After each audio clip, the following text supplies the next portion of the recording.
नमस्कार। देश देशांतर में आपका स्वागत है। मैं हूं कुर्बान अली।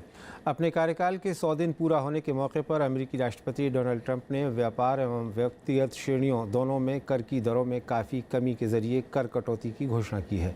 इसे अमेरिकी इतिहास में हुई अब तक की सबसे बड़ी कर कटौतियों में से एक बताया जा रहा है।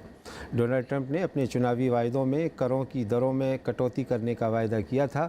नए कर प्रस्तावों के तहत कॉरपोरेट कर को मौजूदा 35% से घटाकर 15% किया गया है। इसके साथ ही व्यक्तिगत कर की दरों में अहम कटौती करना और मृत्यु कर जैसे कई करों की दर खत्म करना इस घोषणा में शामिल हैं। अमेरिकी वित्त मंत्री स्टीवन ने बताया कि राष्ट्रपति ट्रंप अपने चुनावी वायदों को पूरा करने में जुट गए हैं। उन्होंने कहा कि राष्ट्रपति ने अपने इस फैसले से अमेरिका में रोजगार के मौके बढ़ाने और मिडिल क्लास की ज़िंदगी बेहतर बनाने के अपने वायदे को पूरा करके दिखाया है। उम्मीद जताई जा रही है कि ये टैक्स रिफॉर्म इसी साल से लागू हो सकते हैं।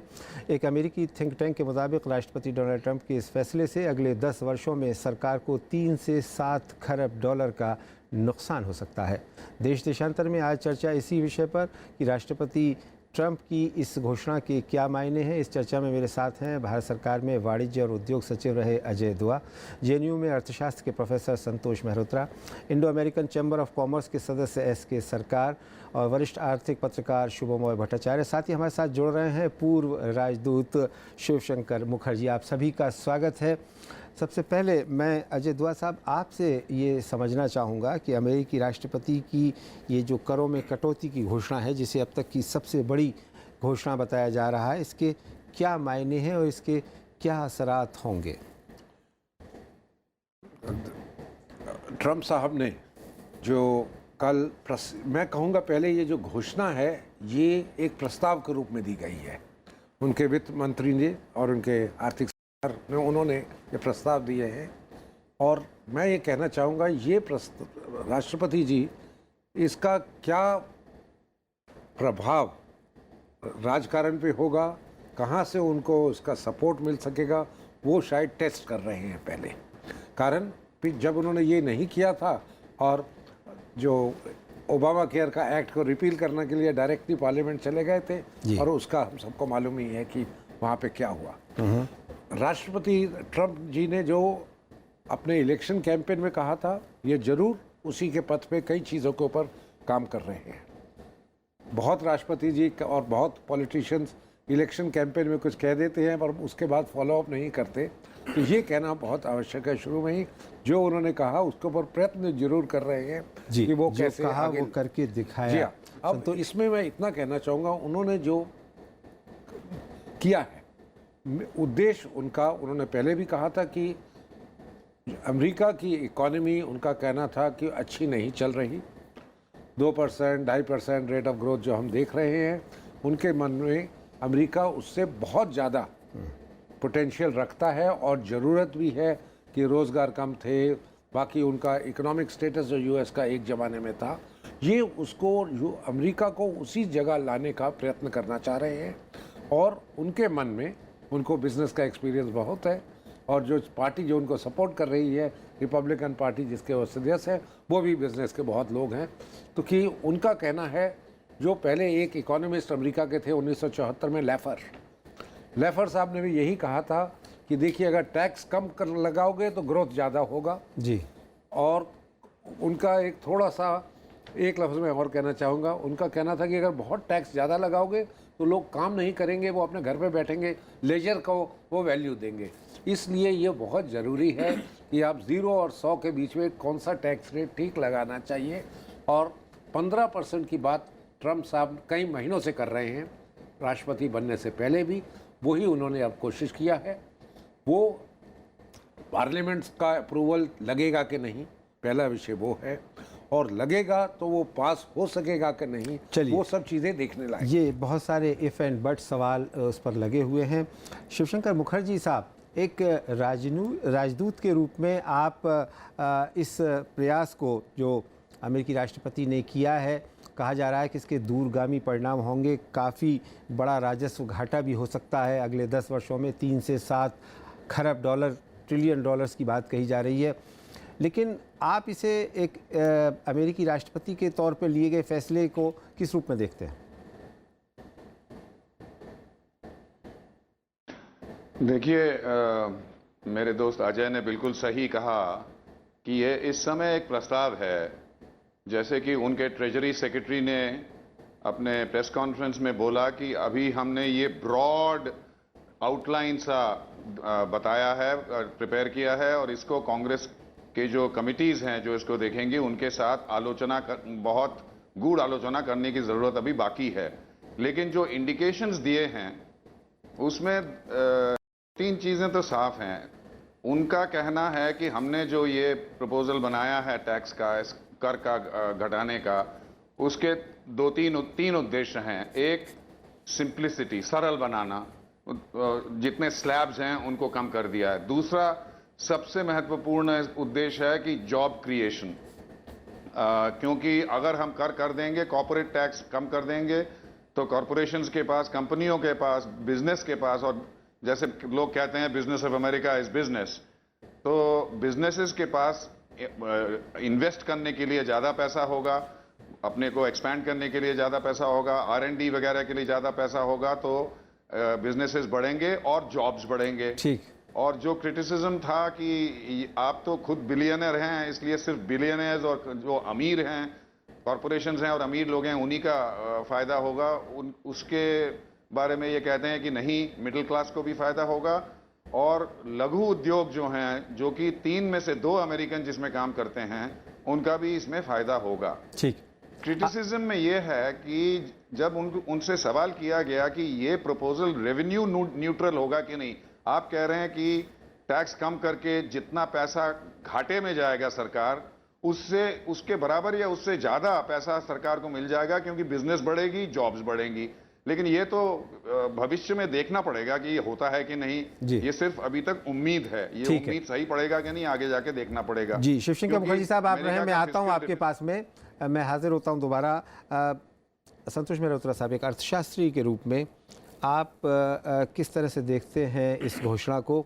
और जैसा कि दुआ साहब ने कहा और शिवशंकर मुखर्जी साहब भी कह रहे थे कि नहीं साहब, ये मिडिल क्लास को भी फ़ायदा पहुंचाने वाला है, कहा यह जा रहा है कि ये अमीरों को फ़ायदा पहुंचाने वाला एक तरह से फैसला है। नहीं, हम इसमें तो शक नहीं है कि अमीरों को फ़ायदा होगा, मगर मिडिल क्लास को भी होगा, वर्किंग क्लास को भी होगा, क्योंकि जो एक स्टैंडर्ड अगर ये लागू हो जाता है, पहली बात तो क्योंकि नीचे के तबके को इसलिए फ़ायदा होगा क्योंकि प्रपोज़ल ये है कि स्टैंडर्ड डिडक्शन डबल कर दिया जाएगा, और हस्बैंड एंड वाइफ की टोटल इनकम अगर $24,000 सालाना से कम है तो उन पर टैक्स कतई नहीं लगेगा। अभी वो करीब 12,000 है। तो ये कहना तो सही नहीं होगा कि हर तबके को फ़ायदा नहीं होगा। जाहिर है हर वो जब अब इस समय प्रपोज़ल बनाने में तो सबको लपेट लेने में क्या नुकसान है। अल्टीमेटली ये पास होता है कि नहीं, ये तो इस पर निर्भर करेगा। मगर सबसे बड़ी बात मुखर्जी साहब ने और दुआ साहब ने भी थोड़ा सा उस पर हिंट दिया कि देखिए, फिस्कल डेफिसिट इस देश का बहुत भयंकर हैगा। इसका फिस्कल डेफिसिट भयंकर है, इसी वजह से इनका इंपोर्ट डेफिसिट भयंकर है। तो ये तो फिस्कल डेफिसिट और बढ़ाने की कोशिश है। अब ये तो रेगन के ज़माने में भी देखा जा चुका है, बुश के ज़माने में भी देखा जा चुका है कि इससे इनका फिस्कल डेफिसिट बढ़ता ही है। जब फिस्कल डेफिसिट बढ़ता है तो इंपोर्ट डेफिसिट बढ़ता है और त्राही त्राही मचती है पूरे देश में। तो देखिए, ये आप ट्रंप जी को बहुत सीरियसली किसी भी चीज़ में लेना मूर्खता होगी, क्योंकि बड़ी सीधी सी बात यह, पिछले 100 दिन में ये साफ हो गया, जाहिर हो गया, जो जानकार लोगों को पहले भी जाहिर था कि इनको पलटवार ऐसे होंगे कि इनको स्वयं दुम दबा के भागना पड़ेगा। तो यूटर्न्स पे यूटर्न्स, तो इसमें भी देखिए यूटर्न्स होगा। अभी ज़्यादा इसमें चर्चा करने की आवश्यकता ही नहीं है। चलिए, एसके सरकार साहब, आप Indo American chamber of commerce से जुड़े हुए हैं, आपका क्या मानना है? जो कह रहे हैं मेहरोत्रा साहब, उससे सहमत हैं? देखिए, इसमें कई चीज़ें आ रही हैं। देखिए, रिच जो हैं, जो धनी हैं, उनको फ़ायदा तो ज़रूर होगा। और सबसे, अगर आप थोड़े आंकड़े भी इसके देख लें कि कोई 43% जो कंपनी से टैक्स आता है, कॉर्पोरेट टैक्स जो आता है, वो टॉप 1% जो है उसी को वो पे करता है। तो नेचुरली उनका बेनिफिट उसका बहुत ज़बरदस्त आएगा। अगर आप 35% से 15% पे जा रहे हैं कि 20% का फ़र्क डाल रहे हैं, तो इसकी कॉस्टिंग एक back of the envelope calculation अगर आप करें तो ये कोई ढाई लाख करोड़ डॉलर के करीब बैठता है। और बाकी अगर चीज़ें लेंगे तो कोई आप जो शुरू में आपने कहा था कोई 5 से 7 लाख करोड़ डॉलर के फ़र्क आने में होने की उम्मीद है। अब मुझे थोड़ा सा अजीब सा लगता है, मैं थोड़ा सा हक्का बक्का भी रह जाता हूँ कि एक सुपर पावर इस तरह के प्रपोजल्स ला रहा है जिससे वो ये जिसका जो साउंड, अगर आप आर्थिक नीति की तरफ जाएंगे तो उस दायरे में ये बैठता नहीं है। आप ये कह रहे हैं कि इसको मिडिल क्लास को भी फ़ायदा होगा, आप ये कह रहे हैं रिच को भी फ़ायदा होगा। टैक्स घटाने से आप जो है आपके हाथ में जो पैसा होता है वो ज़्यादा बढ़ जाता है, पर इसका मतलब नहीं है कि वो सारा पैसा इन्वेस्टमेंट जो होगा वो अमेरिका में ही होगा। आज की तारीख का अगर आप ट्रेंड देखें, ट्रेंड जो है इमर्जिंग नेशंस की तरफ है, तो वो पैसा तो आएगा इस तरफ। अगर इस तरफ आएगा तो उसमें अमेरिका को बेनिफिट कम होगा। अमेरिका को जो बेनिफिट हो रहा है वो सिर्फ इतना ही है कि जो फॉरेन प्रॉफिट्स आज की तारीख में जो बाहर पड़े हुए हैं वो पैसा वो है कोई 2.6 लाख करोड़ डॉलर हैं। वो अगर आ जाते हैं तो वो अमेरिका को फ़ायदे की बात है। पर वहाँ पे भी मेरे को लग रहा है कि जो इनकी नीति है कंप्लीट नहीं लग रही है, पूरी नहीं लग रही है। वो इसलिए नहीं लग रही है कि अगर मैं आपको एक लोअर रेट ऑफ टैक्स में आपको परमिशन दे रहा हूँ कि पैसे आप वापस ले आइए, तो उसका इन्वेस्टमेंट आप कैसे करेंगे? आपने उसका कुछ जो है कुछ कंपल्शन या कुछ उनके ऊपर कोई आपने मतलब उन पर कोई रोक नहीं लगा रहे हैं आप। तो वो कम से कम वो चीज़ जब तक आप नहीं करेंगे तो आप मेरे हिसाब से जो है अमेरिकन इकोनॉमी को वो फ़ायदा नहीं होगा जो होना चाहिए। शुभमोय भट्टाचार्य, आप एक आर्थिक पत्रकार के रूप में राष्ट्रपति डोनाल्ड ट्रंप की इस घोषणा को जो कर में कटौती की उन्होंने की है, किस रूप में देखते हैं? अमेरिका में क्या हो रहा है उस पर मुझे ज़्यादा दिलचस्पी नहीं है। मैं इसको देखता हूँ भारत जैसे डेवलपिंग मार्केट्स में इनके लिए इसका क्या इम्पैक्ट हो सकता है। एक बात ज़रूर है कि चाहे ये किस रूप में कांग्रेस से पारित हो जाए वो बाद में पता चलेगा, लेकिन उन्होंने ये जो प्रक्रिया शुरू किए हैं टैक्स रेट काफ़ी ज़ोर से काटने का, ये प्रक्रिया भी चलता रहेगा। अल्टीमेट रेट कहाँ पे जाके बैठेगा वो हमें पता नहीं है। काफ़ी सारे नेगोशिएशंस चलते हैं अमेरिकन कांग्रेस में, तो वो आगे की बात है। लेकिन ये ज़रूर है कि अगर दुनिया का सबसे पावरफुल देश में टैक्स रेट्स अगर इस रेट से कम हो जाए तो अमेरिकन कंपनी कैश सरप्लस बहुत जल्दी बन जाएंगे। साथ में अमेरिका में इन्वेस्ट करने का जो प्रक्रिया, जो इंसेंटिव है वो काफ़ी बढ़ जाता है वहाँ पे, और कोई वजह नहीं है बढ़ने का। लेकिन टैक्स रेट्स अगर इतना लो जाएगा, उसके आसपास में कहीं भी जाएगा, अगर 20% भी होता है तो वो डेवलपिंग कंट्रीज़ के लिए, चाइना, इंडिया, सब के लिए एक बहुत बड़ा चुनौती के रूप में सामने आएगा। और इसीलिए दूसरा चीज़ जो होगा वो ये है कि लॉन्ग टर्म में जो कैपिटल फ्लोज है वो रिवर्स फ्लो होने का संभावना रहता है। इसीलिए टैक्स, ये चीज़ ज़रूर है कि ये अमेरिकन कांग्रेस से पारित ही होगा, लेकिन जब होगा उसका इफ़ेक्ट इंडियन इकोनॉमी के ऊपर बहुत ज़्यादा अच्छा नहीं हो सकता है। ठीक, तो ये सबसे बड़ा एक इम्पॉर्टेंट चैलेंज आता है। साथ में हमारे लिए, किसी भी सरकार के लिए भारत में कॉर्पोरेट टैक्स रेट्स को कंपैरेटिवली कट करने का जो प्रोसेस, जो प्रेशर है वो बढ़ जाएगा, क्योंकि अमेरिकन कंपनीज़ के पास अगर टैक्स रेट्स के बेसिस पे शिफ्ट करने का अगर चांसेस हैं, उनके प्रोडक्शन प्रोसेस अगर वो अमेरिकन प्रोसेस करके हिसाब से दिखाएंगे, मल्टीनेशनल कंपनीज़ जो इंडिया में है भी, वो अगर टैक्स एडवांटेज वहाँ का लेना चाहेंगे तो निश्चित ही भारत सरकार को सोचना पड़ेगा कि यहाँ पे किस तरह के कंपैरेटिव फैसिलिटीज़ दिया जा सकता है ताकि वो यहाँ पे बने रहें, वहाँ पे ना जाए। ठीक, अजय दुआ जी, मैं कहना ये चाह रहा था, जोड़ना चाह रहा था बल्कि जी, कि जो ये इसमें ये क्लैरिफिकेशन नहीं है कि आगे के जो फॉरेन प्रॉफिट्स होंगे उस पे क्या होगा, उस पैसे को भी क्या मेरे को वापस लाना पड़ेगा या उस पर कोई टैक्स का अलग से रेट लगेगा। एक ट्रंप ने जब वो इलेक्शन लड़ रहे थे, जब कैंपेनिंग कर रहे थे, उन्होंने बॉर्डर एडजस्टमेंट टैक्स की बात की थी कि जो भी गुड्स इंपोर्ट होंगे उस पर जो है टैक्स लगेगा। आज व्हाइट हाउस ये कह रहा है, व्हाइट हाउस का मतलब हो गया ट्रंप एडमिनिस्ट्रेशन, वो कह रहा है कि हम इसमें हमारी सहमति नहीं है। जबकि उनके हाउस स्पीकर जो हैं पॉल रायन जो हैं वो कह रहे हैं कि हम चाहते हैं कि ये बॉर्डर एडजस्टमेंट टैक्स लगे। तो मेरे कहने का मतलब है कि रिपब्लिकन पार्टी के अंदर ही एक आपस में एक इसको लेकर राइवलरी के- शुरू हो गई है। जी दुआ साहब, अभी जैसा शुभमय भट्टाचार्य कह रहे थे कि हमारी दिलचस्पी इस बात में है कि अमेरिका की इस घोषणा से भारत पे क्या असर पड़ेगा, और वो बता रहे हैं कि कोई बहुत अच्छा असर पड़ने वाला नहीं है। आप तो भारत सरकार में रहे हैं, वाणिज्य सचिव रहे हैं, आप सहमत हैं जो शुभमय कह रहे हैं उससे? जी हाँ, मैं कहना चाहूँगा कि जो उन्होंने विश्लेषण किया है बिल्कुल उचित है। अब प्रश्न है कि हमारे पे दबाव कितना पड़ेगा। जी मैं कहूँ इतना ही कहना चाहूँगा कि हिंदुस्तान की जो अर्थव्यवस्था है वो बहुत ज़्यादा डोमेस्टिक है। हमें ना बाहर से ज़्यादा पैसा आता है, ना हम बहुत बड़े व्यापारी हैं। 56 बिलियन डॉलर जो आया, जिसका हम कह रहे हैं कि 23% बढ़ा, उससे देखा जाए तो अमेरिका का पोर्शन जो था बड़ा है, पर बहुत ज़्यादा बड़ा भी नहीं। और भी कई देश आ गए हैं, तो हम उसके ऊपर निर्भर रहते ही नहीं कि बाहर के पैसे के ऊपर, अपने इन्वेस्टमेंट रेट के ऊपर। व्यापार भी पहले हम 300 बिलियन डॉलर तक गए हैं हमारा एक्सपोर्ट, अब 250 है वगैरह। वो भी कोई इतना ज़्यादा नहीं है अगर आप देखोगे पूरी जो देश की आर्थिक व्यवस्था है।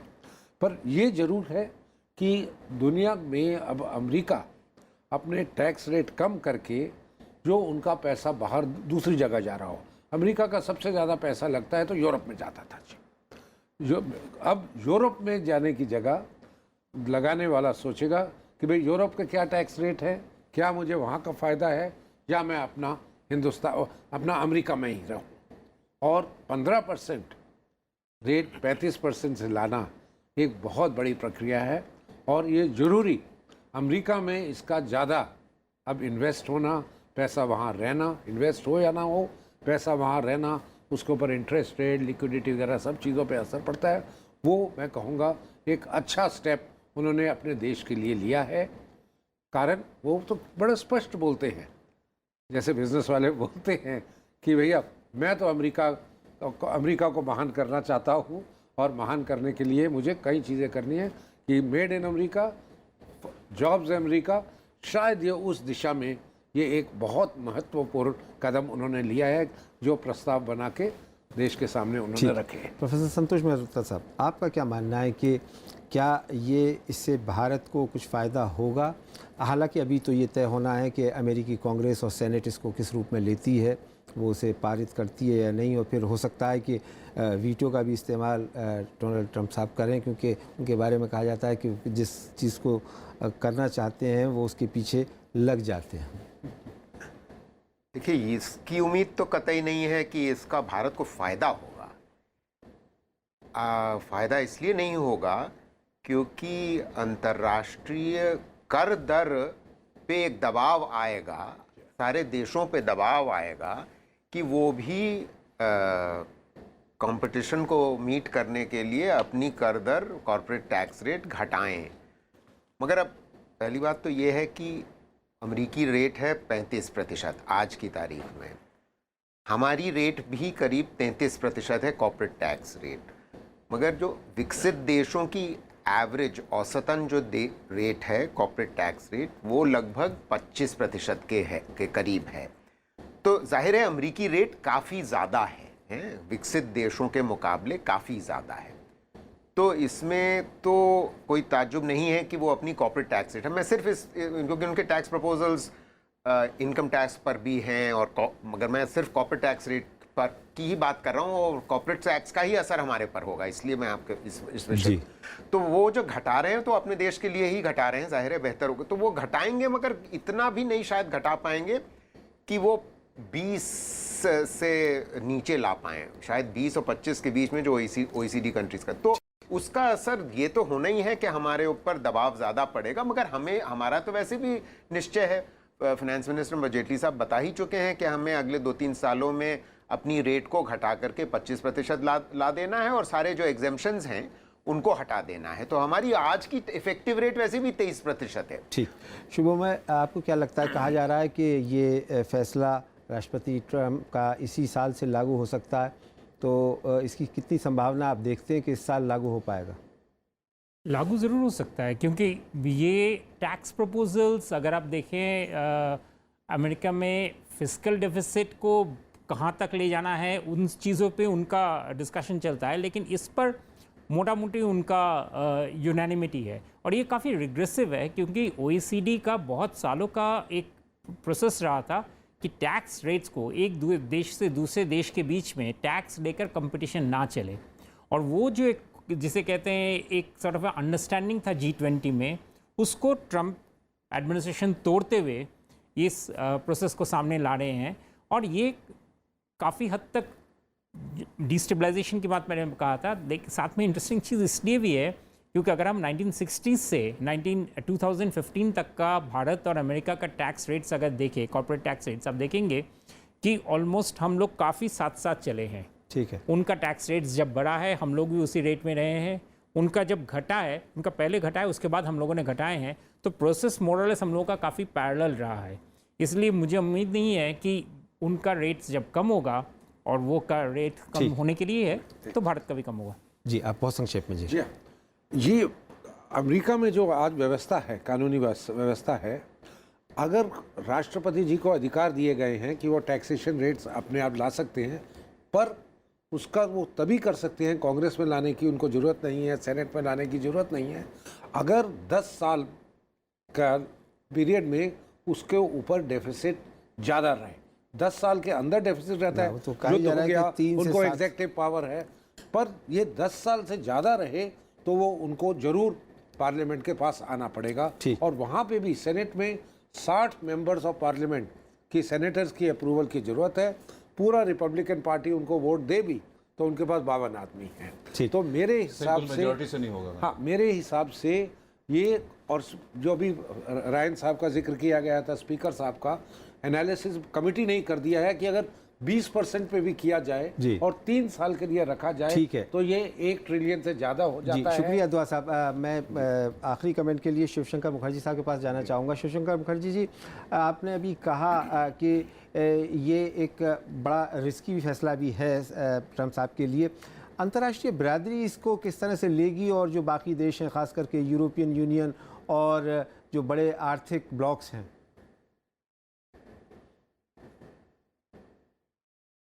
देखिए, वो तो प्रेसिडेंट ट्रंप के जो पॉलिसीज़ अभी तक पहले 100 दिन में देखे गए हैं, जैसे कि अभी अजय ने भी बोला था, वो उन्होंने जो वायदे किए थे वो पूरी तरह से करने की कोशिश कर रहे हैं। काफ़ी बार कर नहीं पाए हैं। अब इमिग्रेशन पॉलिसी लीजिए, दोनों बार कोर्ट्स ने रोक दिया है, लेकिन इसमें कोई शक नहीं है कि वो बड़े स्टबर्न आदमी हैं और करने की कोशिश करेंगे। डेंजर मेरे ख्याल 2 हैं। एक तो ये है कि अगर जो रेवेन्यू क्रिएशन वो सपने देख रहे हैं, वो सपने अगर रियल भी हो जाएं और पूरी तरह से रियल ना हो, और रेवेन्यू डेफिसिट बहुत बढ़ जाए क्योंकि टैक्स कलेक्शन बहुत कम हो जाएगा, फिस्कल डेफिसिट बढ़ जाए, नेशनल डेट बढ़ जाए, इंपोर्ट डेफिसिट बढ़ जाए, तो उसके लिए मेरे ख्याल से डोनाल्ड ट्रंप पीछे हटने वाले नहीं हैं। वो क्या करेंगे कि दाएं बाएं गवर्नमेंट स्पेंडिंग को स्लैश करेंगे उन एरियाज में जिनको वो पसंद नहीं है, ठीक है, जो कि लिबरल डेमोक्रेट्स के लिए बहुत प्यारे हैं। एनवायरनमेंट एजेंसी को वो नष्ट कर रहे हैं। इनफैक्ट उनके एनवायरनमेंट प्रोटेक्शन एजेंसी के चीफ को एक आदमी को उन्होंने बनाया है जो कि टोटली एंटी एनवायरमेंटलिस्ट हैं। तो गवर्नमेंट स्पेंडिंग, सोशल वेलफेयर, इन चीज़ों पे इनफैक्ट जो ट्रेड नेगोशिएशंस होंगी दूसरे देशों के साथ, उसमें भी इसका असर पड़ेगा, क्योंकि वो अपने पॉलिसी को पीछे नहीं करके दूसरी तरह स्पेंडिंग कर्व्स करने की कोशिश करेंगे। बस दूसरा एक चीज़ और कहना चाहूँगा, इंडिया पे जो असर है, मैं तो इकोनॉमिक एक्सपर्ट नहीं हूँ, लेकिन सरकार में रहते हुए और दूसरे देशों के आर्थिक व्यवस्था को देखते हुए एक चीज़ मैंने देखा है कि पिछले कुछ सालों में इंडिया में डोमेस्टिक इन्वेस्टमेंट बहुत कम हुआ है। हमारे खुद कंपनियां इतना इन्वेस्ट नहीं कर रही हैं। बेहद माजरत के साथ शिवशंकर मुखर्जी साहब, मुझे यहाँ प्रोग्राम खत्म करना पड़ेगा, हमारे पास वक्त बिल्कुल भी नहीं है। आपसे बहुत शुक्रिया के साथ सरकार साहब, शिवशंकर मुखर्जी साहब, शोभा भट्टाचार्य, संतोष मल्होत्रा साहब और अजय दुआ साहब, बहुत शुक्रिया इस चर्चा में भाग लेने के लिए। अभी ये देखना बाकी है कि राष्ट्रपति ट्रंप के इस फैसले को अमेरिकी संसद और सेनेट की मंजूरी मिलती है या नहीं, और ये किस ढंग से प्रभावी लागू हो पाता है। तभी इसके बारे में कोई निष्कर्ष निकाला जा सकेगा। फिलहाल ये एक बड़ा और अहम फैसला है राष्ट्रपति ट्रंप का देश देशांतर में। इस विषय पर मेरे साथ इतना ही। नमस्कार।